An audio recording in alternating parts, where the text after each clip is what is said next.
बहुत से स्टूडेंट्स को देखा है पढ़े जा रहे हैं पढ़े जा रहे हैं पढ़े जा रहे हैं बट रिजल्ट नहीं आ रहा है। जो लोग तुमसे बोलते हैं ना कि 12 घंटे पढ़ोगे तभी मार्क्स आएंगे, वो बिल्कुल झूठ बोलते हैं, क्योंकि मैंने ऐसे हजारों बच्चों को देखा है जिन्होंने कम पढ़ा बट उनके मार्क्स जो थे बहुत अच्छे आए। तो आखिर ऐसी क्या चीज है जो कि कुछ स्टूडेंट्स फॉलो करते हैं, जो कि कम पढ़ के अच्छे मार्क्स लाते हैं, जबकि कुछ स्टूडेंट बहुत पढ़ते हैं फिर भी उनके मार्क्स उतने अच्छे नहीं आ पाते। तो हाय एवरीवन, मेरा नाम है Prashant, mentor of thousands of students. देखो, आज का जो मेन टॉपिक है वो ये है कि कुछ स्टूडेंट होते हैं जो कि मेहनत कर रहे हैं, एफर्ट लगा रहे हैं, पढ़ना चाह रहे हैं, बट फिर भी उनके जो मार्क्स हैं वो उतने अच्छे नहीं आते। ना स्कूल के अंदर अच्छे आते हैं, ना कोचिंग के अंदर अच्छे आते हैं। उसके बाद वो डीमोटिवेट हो जाते हैं, डिप्रेस हो जाते हैं और फिर उसके बाद पढ़ना ही बंद कर देते हैं। अगर आप एक वो स्टूडेंट हो जिसको डर लग रहा है कि यार भाई मेरी प्रिपरेशन उतनी अच्छी नहीं हुई है जितनी शायद मेरे किसी दोस्त की हुई है, तो क्या मैं उस एग्जाम के अंदर अच्छे मार्क्स ला पाऊंगा? अगर आप एक वो स्टूडेंट हो तो ये वाली वीडियो आपके लिए है। आज हम ये जानेंगे कि केवल मेहनत करना सब कुछ नहीं होता, कि केवल 12-12 घंटे पढ़ोगे तभी जाकर वो एग्जाम क्लियर होगा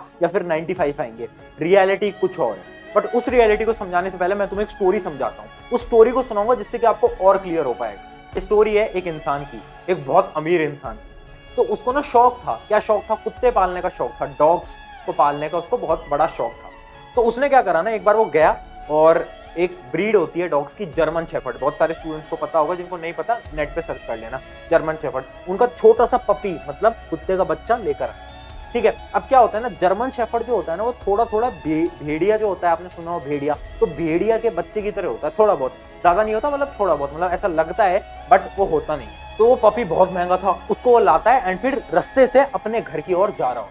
तभी पांच चोर देखते हैं और कहते हैं कि यार इतना महंगा कुत्ता है, अगर हम इस कुत्ते को चुरा लें और इसको बेच के आ जाएं तो यार पैसा ही पैसा हो जाएगा। तो सारे लोग कहते हैं हाँ यार पैसा ही पैसा होएगा, बट हम चुराएंगे कैसे? तो वो जो चोर थे ना वो बहुत दिमाग वाले थे, वो कुछ टेक्निक लगाते हैं, कुछ तरीके निकालते हैं और वो एक मस्त प्लान बनाते हैं। तो प्लान के अंदर क्या होता है, सबसे पहले जो पहला चोर है वो जाता है, पहला चोर जाता है और उसके पास जाता है, जो मालिक था उसके पास जाता है, उस इंसान के पास जाता है और कहता है कि अरे भाई साहब ये हाथ में भेड़िया का बच्चा लेके कहाँ जा रहे हो? इसको तो जंगल में छोड़ के आओ, ये तो आपको बड़ा होके काटेगा। तो उससे कहता है अरे पागल मूर्ख, दिखता नहीं क्या, ये तो जर्मन शेफर्ड है, इतना भी नहीं पता, पढ़े लिखे नहीं हो क्या? और वो कुछ ना बोल के निकल जाता है और वो जो मालिक आदमी है वो सीधा चलता रहता है। अब दूसरा चोर आता है और फिर वो कहता है, मतलब ये जो मालिक आदमी था, ये जो इंसान था जो खरीद के लाया था, उसको नहीं पता था कि ये चोर है और ना ये जानता था कि ये एक दूसरे को जानते हैं। ठीक है, तो दूसरा बंदा आता है और दूसरा कहता है अरे भाई साहब ये क्या ले रखा है हाथ में? तो कहता है क्यों, क्या हुआ? ये तो भेड़िया का बच्चा है ना। तो कहता है अरे कहाँ भेड़िया का बच्चा है यार, जर्मन शेफर्ड है, दिख नहीं रहा क्या? कैसे मूर्ख लोग हैं। फिर वो आगे चलने लगता है, सेम चीज तीसरा बंदा करता है, सेम चीज चौथा बंदा करता है। अब जब चौथा बंदा बोलता है तो फिर जो मालिक होता है उसे डर लगने लग जाता है कि यार मेरे साथ कोई स्कैम तो नहीं हो गया, मतलब इतने लोग थोड़ी ना झूठ बोलेंगे यार, इतने लोग थोड़ी ना पागल बनाएंगे मुझे, क्या पता शायद मैं जर्मन शेफर्ड के बजाय भेड़िया का ही बच्चा ले आया हूं गलती से। अब आता है उन सभी का मास्टरमाइंड, पांचवा आदमी, और पांचवा आदमी आता है और कहता है अरे भाई साहब ये क्या लेके घूम रहे हो? तो वो कहता है कि ये भेड़िया का बच्चा है क्या? तो कहता है कि यार मैं तो जर्मन शेफर्ड लेकर आया था, मुझे नहीं पता था, शायद दुकान वाले ने मेरे को ये दे दिया, पता नहीं क्या हुआ, मुझे समझ नहीं आ रहा। और वो बहुत डर गया। क्यों डरा? क्योंकि 5 लोगों ने कॉन्टिन्यूसली उससे ये कहा कि भाई जो तू सोच रहा है ये वो नहीं है, ये तो कुछ और है। और उस आदमी को बिलीव हो गया। अब उस आदमी ने बोला कि मैं क्या करूं भाई साहब, मुझे कुछ बताओ। तो वो जो चोर था उसको कहता है कि मैं एक आदमी को जानता हूं जो कि इसे जंगल में छोड़ के आ सकता है, आप मुझे दे दो, मैं उसे जंगल में छोड़ के आ जाऊंगा। तो वो आदमी कहता है कि यार सही है, मैं इसको घर लेके जाऊंगा और भेड़िया खतरनाक है तो कुछ हो ना जाए, उससे बढ़िया है मैं इसी को दे देता हूँ। तो उसको देता है और वो लेकर चला जाता है और ऐसे उनकी चोरी सक्सेसफुल हो जाती है। पर भैया हमें क्यों सुना रहे हो ये, हमारा क्या फायदा? यार ये जो स्टोरी है ना ये तुम्हारी लाइफ है। आज के समय पर बहुत स्टूडेंट है जो कि अंदर से उन्हें ऐसा लगता है कि मेरी प्रिपरेशन अच्छी नहीं हुई, मेरी प्रिपरेशन अच्छी नहीं है। क्यों? क्योंकि शायद तुम्हें किसी रिश्तेदार ने ये बोल दिया कि भाई अगर तू 12-12 घंटे नहीं पढ़ेगा तो तेरा एग्जाम नहीं निकलेगा, IIT JEE NEET 10th class board 12th class board तेरा क्लियर नहीं होगा, अगर तू 12 घंटे नहीं पढ़ेगा तेरा UPSC क्लियर नहीं होगा। तुम्हें शायद रिश्तेदारों ने कह दिया, शायद कुछ यूट्यूबर्स ने तुमसे बोल दिया, शायद कुछ टॉपर्स ने तुमसे बोल दिया, शायद कुछ रिश्तेदार तुमसे ये कहते हैं कि तू तो पढ़ने में बेवकूफ है, तेरे से कुछ नहीं हो पाएगा, और तुमने मान लिया। क्यों मान लिया? क्योंकि जब सोसाइटी बोलती है ना तो हम उस चीज को मान लेते हैं। जैसे कि इस एग्जांपल में 5 लोगों ने उससे ये चीज बोली और वो मान लिया। पहली चीज है कि यार अगर तुम्हें अच्छे मार्क्स लाने हैं ना तो खुद पे कॉन्फिडेंस रखो। चाहे तुम्हारा सिलेबस 10% हुआ है, 20% हुआ है, कितना भी हुआ है, फर्क नहीं पड़ता, बट तुम्हें खुद पे कॉन्फिडेंस होना चाहिए। तुम किसी की बात नहीं सुनोगे। इमेजिन करो अगर वो आदमी किसी की बात नहीं सुनता और सीधा सीधा सीधा चलता जाता, तो क्या कोई प्रॉब्लम आती? तो क्या कोई रुकावट आती? नहीं आती। और उसने क्या करा, औरों की बात सुनी, तो उसकी जो प्रॉब्लम थी वो क्रिएट हुई और उसे लगने लगा कि वो जर्मन शेफर्ड नहीं है, वो तो एक वुल्फ है, वो तो एक भेड़ी है। पहला पॉइंट याद रखना है कि हमें खुद पे भरोसा होना चाहिए। हमें ये पता होना चाहिए जब हम एक एग्जाम देने जा रहे हैं तो हम किसी और की बात नहीं सुनेंगे। हमें पता है कि हमने पढ़ा है, हमने अच्छी प्रिपरेशन करी है। क्योंकि बहुत से बच्चों के केवल इस वजह से नंबर कम आते हैं क्योंकि उन्हें ऐसा लगता है कि उन्होंने जो प्रिपरेशन करी है वो इनफ नहीं है। क्या आपके साथ भी होता है कि आपको ऐसा लगता है यार जो प्रिपरेशन मैं कर रहा हूं वो इनफ नहीं है, मेरे कंपटीशन तो बहुत ज्यादा बढ़ रहा है? तो सबसे पहली चीज है खुद पे तुम्हें बिलीव रखना।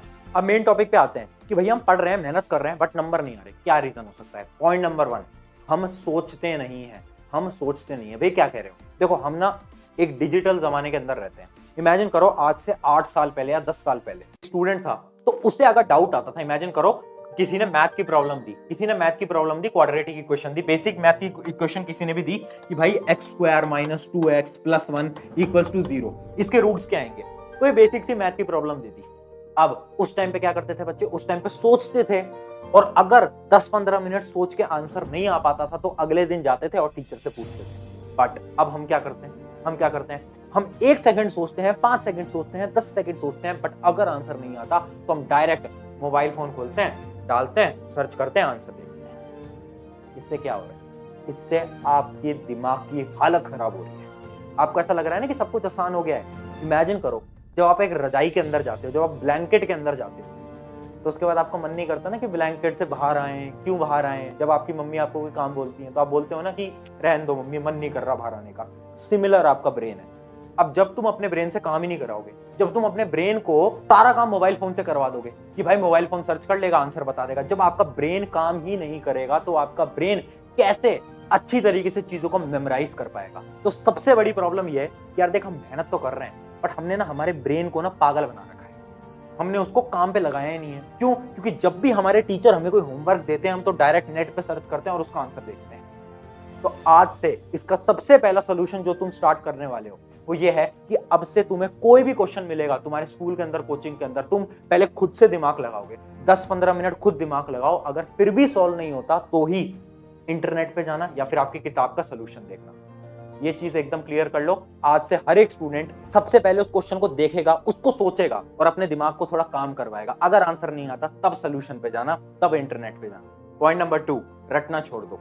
बहुत सारे बच्चे हैं जो कि रटे जा रहे हैं और फिर बोलते हैं भैया मैं तो 12 घंटे पढ़ता हूँ फिर भी नंबर नहीं आते, भैया प्री बोर्ड चल रहे हैं स्कूल के अंदर, नंबर नहीं आते। कहां से नंबर आएंगे? पूरे दिन तो तू रट रहा है। देख यार, एजुकेशन सिस्टम इंडिया के अंदर बदल रहा है और आगे आकर बदलेगा। अब जो बच्चा रटेगा ना उसका कुछ भी नहीं है, फ्यूचर उसका कुछ भी नहीं है, पहली बता देता हूं। तो सबसे पहली चीज है रटना बंद कर दे। अब तुम बोलोगे भैया रटना कैसे बंद कर दे, कुछ चीज समझाओ। तो यार रटना बंद कर देने से मेरा ये मतलब है कि तुम्हें क्वेश्चंस पूछने हैं। जब भी कोई कॉन्सेप्ट आ रहा है तो क्वेश्चन पूछो ना कि फिजिक्स का ये फिनोमिना क्यों हुआ, साइंस में ये फिनोमिना क्यों हुआ। क्वेश्चंस पूछो, दिमाग को काम पे लगाओ, क्वेश्चंस पूछो। अब जैसे बायोलॉजी वाले सब्जेक्ट है ना तो उनमें भी क्वेश्चंस पूछो कि ये वाली चीज क्यों हुई।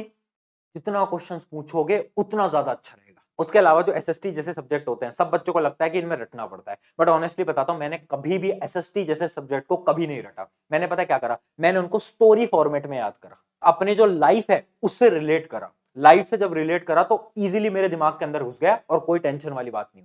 इसका मतलब यह है कि तुम्हें 12 घंटे पढ़ने की जरूरत नहीं है। अगर तुम चीजों को ढंग से समझ सकते हो ना, अगर तुम चीजों को विजुलाइज कर सकते हो तो जरूरी नहीं है तुम 12 घंटे पढ़ के किताब में रटे जा रहे हो। जरूरत नहीं है। एक चीज को तुम कम टाइम में भी याद कर सकते हो। कैसे? चीजों को विजुलाइज करके। और इसके ऊपर मैंने पूरी वीडियो बना रखी है, वो आप देख सकते हो। पॉइंट नंबर 3 जहां पर लिख रहा हूं ध्यान से देखना। एक लाइन लिखने जा रहा हूं आज, क्वालिटी ग्रेटर देन क्वांटिटी। इस लाइन को हमेशा याद रखना अपनी लाइफ। देखो यार, ये एक एग्जांपल से तुम्हें समझाता हूं। ये बात है मेरी 10th क्लास के प्री बोर्ड की। मैंने अपने स्टूडेंट्स को बताया भी हुआ है। जब मैं अपनी 10वीं के प्री बोर्ड दे रहा था तो उस टाइम पे क्या हुआ ना, मेरा सिलेबस बहुत कम कंप्लीट हुआ था। तो मैंने क्या करा, मैंने क्वालिटी पे फोकस नहीं करा, मैंने क्या करा, क्वांटिटी पे फोकस कर लिया। मैंने क्या करा, मैंने 1 महीने के अंदर 5 से 10 चैप्टर कंप्लीट कर दिए। 5 से 10 चैप्टर कंप्लीट कर दिए, जबकि जो मेरी क्वालिटी थी वो बहुत बेकार थी। मतलब मैंने चैप्टर को ऊपर ऊपर से पढ़ा। उससे क्या हुआ, मेरे मार्क्स भी नहीं आए और मुझे डीमोटिवेशन हो गया। तो सबसे पहली चीज याद रखो, तुम 10 घंटे पढ़ रहे हो, 12 घंटे पढ़ रहे हो, फर्क नहीं पड़ता, बट तुम जितना भी पढ़ोगे वो तुम क्वालिटी से पढ़ोगे, एकदम बढ़िया तरीके से। अगर तुम दिन में 1 घंटा भी पढ़ रहे हो ना सेल्फ स्टडी का, तो ऐसे पढ़ो कि भाई वो तुम्हारा बेस्ट टाइम है। ऐसा नहीं कि बस किताब ले रहे हैं, बैठे हैं बैठे हैं बैठे हैं बैठे हैं। मैंने ऐसे बहुत बच्चों को देखा है जो कि दूसरों को दिखाने के लिए पढ़ते हैं, अपने घर वालों को दिखाने के लिए पढ़ते हैं। बोलते हैं मैं तो 12 घंटे पढ़ता हूँ। अरे बेवकूफ, तेरे को भी पता है उस 12 घंटे में से तू केवल 3 से 4 घंटे पढ़ता है ऑनलाइन। तो क्यों दिखा रहा है, किसको दिखा रहा है? अरे भाई दुनिया से झूठ बोल लेगा, खुद से झूठ कैसे बोलेगा? बाद में जब नंबर नहीं आएंगे तो तुझे पता है तेरे नंबर क्यों नहीं आए। और ये रियलिटी सबको मालूम है। खुद को अंदर झांक कर देखो, वो जो तुम बोलते हो 12-12 घंटे की पढ़ाई, तुम कितना पढ़ रहे हो? 3 से 4 घंटे प्रोडक्टिविटी से तुम पढ़ लो, वो ही बहुत बड़ी बात है। अगला पॉइंट है फालतू के नोट्स से बचो। देखो मैंने अपनी जिंदगी के अंदर बहुत फालतू बच्चे देखे, बहुत फालतू बच्चे। पता है क्या करते हैं कुछ बच्चे नोट्स बनाएंगे और अपने दिन के 1 से 2 घंटे नोट्स बनाने में लगा रहे हैं। 1 से 2 घंटे डेली कोचिंग से आएंगे, स्कूल से आएंगे और सुंदर सुंदर सुंदर सुंदर नोट्स बनाएंगे। क्या जरूरत है, क्या जरूरत है? देख यार, notes at the end of the day तुझे पढ़ने हैं ना, तो क्या जरूरत है? अपने टाइम को बचा, फालतू के नोट्स मत बना। और बहुत सारे बच्चे हैं जो कि कॉम्पिटिटिव एग्जाम की प्रिपरेशन कर रहे हैं, जैसे कि जेई नीट, वो क्या करते हैं ना, वो फालतू चीजें अपने नोट्स में ऐड ऑन कर रहे हैं। जैसे कि एग्जांपल देता हूँ, 12th का एक चैप्टर होता है इलेक्ट्रोस्टैटिक्स। बहुत सारे बच्चे हैं जिन्होंने कि उसके अंदर लिखा हुआ है इलेक्ट्रोस्टैटिक्स क्या होता है। इलेक्ट्रोस्टैटिक्स छोड़ो, उसके बाद कूलम्ब्स लॉ भी लिख सकते हैं। ये कोई चीज है नोट्स में लिखने की? क्या तुम्हें नहीं पता कूलम्ब्स लॉ क्या होता है? क्या तुम्हें नहीं पता कि इलेक्ट्रोस्टैट्स क्या होता है? तो वो फालतू चीजें नोट्स में क्यों लिखनी है? जैसे कि 10th का चैप्टर है करंट इलेक्ट्रिसिटी। अब सोचो किसी बच्चे ने लिखा हुआ है व्हाट इज करंट, तो क्या उसका कोई यूज है? तो फालतू के नोट्स बनाने से बचो। नोट्स में केवल उतना लिखो जो कि तुम्हारे लिए नीडेड है, इतना लिखो बस, ज्यादा लिखने की जरूरत ही नहीं है। बहुत सारे बच्चे फालतू के नोट्स बनाते हैं और अपना टाइम खराब करते हैं और फिर बोलते हैं भैया मैं पढ़ता तो बहुत हूं, बस नंबर नहीं आते। नंबर कहां से आएंगे यार, तेरा टाइम तो यहां जा रहा है। देख, वीडियो के अंदर मैं रूड हो सकता हूँ, तुझे बातें चुभ सकती हैं और चुभनी भी चाहिए, बट मैं तुझे रियलिटी दिखा रहा हूँ। आज तुझे रियलिटी दिखा रहा हूँ, एज अ बड़ा भाई तुझे गाइड कर रहा हूँ। तो इस बात को समझ ले, रियलिटी है तेरी कि इन सब चीजों पे टाइम वेस्ट करना बंद कर। तो ये थी हमारी सारी स्ट्रैटेजीज। अब एक थोड़ा सा नजदीक आ जाओ, एक आखिरी टिप दूंगा और ये 1-to-1 टिप है। देख एज अ बड़ा भाई बोल रहा हूँ एक चीज, यार ये जो तेरी लाइफ है ना, इसमें तू कोशिश कर, तू बहुत बार गिरेगा, तू फेल होगा, तेरे नंबर कम आएंगे, बट फेलियर से मत डर, क्योंकि फेलियर से एक बहुत बड़ी चीज है जो कि है रिग्रेट। अपनी लाइफ में कभी रिग्रेट मत आने देना। तूने सुना होगा ना कि लोग कहते हैं कि काश उस समय पे पढ़ लेता। काश, ये जो काश शब्द होता है ना, ये होता है रिग्रेट। और अपनी लाइफ में कभी रिग्रेट मत आने देना। आज तेरे पास मौका है, आज तेरे पास पाथ है, आज तेरे पास रिसोर्सेज हैं।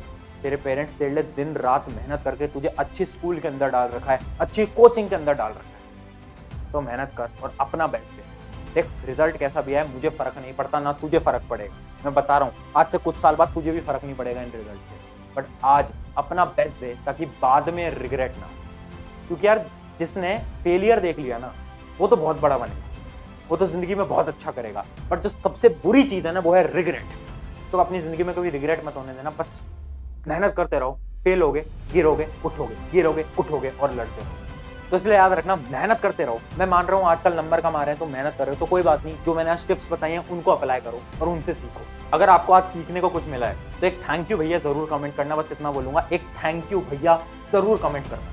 क्यों कमेंट करवा रहा हूँ इतनी सी चीज? क्योंकि यार मुझे अच्छा लगता है अगर मैं आपको ऐसे किसी की भी मदद कर पाया हूँ, जब किसी को थोड़ा मोटिवेट कर पाया हूँ, किसी को एक रास्ता दे पाया हूँ, तो एक थैंक यू भैया कमेंट करना। अगर आपको वीडियो अच्छी लगी तो चैनल को सब्सक्राइब करना है, नहीं करना वो आपकी मर्जी। मैं कभी नहीं बोलता सब्सक्राइब करो, क्यों? क्योंकि हमारा एक मकसद है, हमारा एक गोल है, इंडिया में एजुकेशन के प्रति एक रेवोल्यूशन ला पाए, यूथ को मोटिवेट कर पाए।